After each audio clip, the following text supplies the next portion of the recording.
আজকে গেছিলাম আন্টির বাসায় আন্টির ছেলেকে দেখতে। চলো বকবক না করে ভিডিওটা শুরু করি।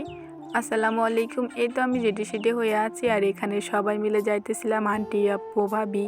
এখানে আমরা গল্প গুজব করতে করতে যাইতেছিলাম। তো একটু পর আমরা অটোতে উঠেই পড়লাম, মানে জাতীয় গাড়িতে।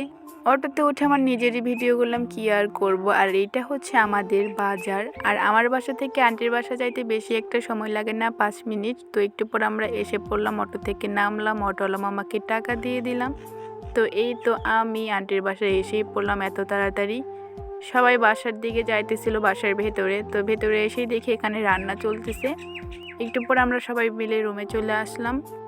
রুমে এসে একটু রেস্ট নেওয়ার পর আমাদের পিঠা পায়েস দিয়ে দিল। তো এখানে সবাইকে দিতেছিল আর আমি এখানে ভিডিও করতেছিলাম। আর দেখো এখানে আমি খাইতেছি আর লুকাই লুকাই ভিডিও করতেছিলাম। পিঠা পায়েস খাওয়ার পর এখানে আমাদের খাবার দিয়ে দিল। তো সবাই একসঙ্গে বসে খাইলাম। খাওয়া দাওয়া শেষ করে এখন আমরা সবাই মিলে বাসায় চলে যাব। তো এই তো আমি, আর এখানে আমি রাস্তায় এসে পড়েছি অটোর জন্য। এখানে অটোই পাইতেছিলাম না, কেন জানি না। তো কোথা থেকে জানি একটা অটো আসতেছিল। এখানে আমার ছোট্ট ভাগ্নি অটো দাঁড় করাইতেছিল। অটো দাঁড়ানোর পরে দিয়া অটোতে উঠে পড়লো। এরপরে আমিও পড়লাম, সবাই একসঙ্গে অটোতে উঠে পড়লাম। এখন সবাই মিলে বাসায় চলে যাব। এই তো অটোতে উঠে পড়েছি আর অটো একটু পর ছেড়ে দিল আর এখানে আমি ভিডিও করতেছি। একটু পর বাসার পাশে এসে পড়লাম, অটো থেকে নেমে পড়লাম। আর এখানে দেখো তনু আমার কোলে উঠে পড়েছে। আর হ্যাঁ, আমার ছোটো ভাইটার জন্য সবাই অনেক দোয়া করবো। আজকের ভিডিও পর্যন্ত ছিল। আল্লাহ হাফেজ।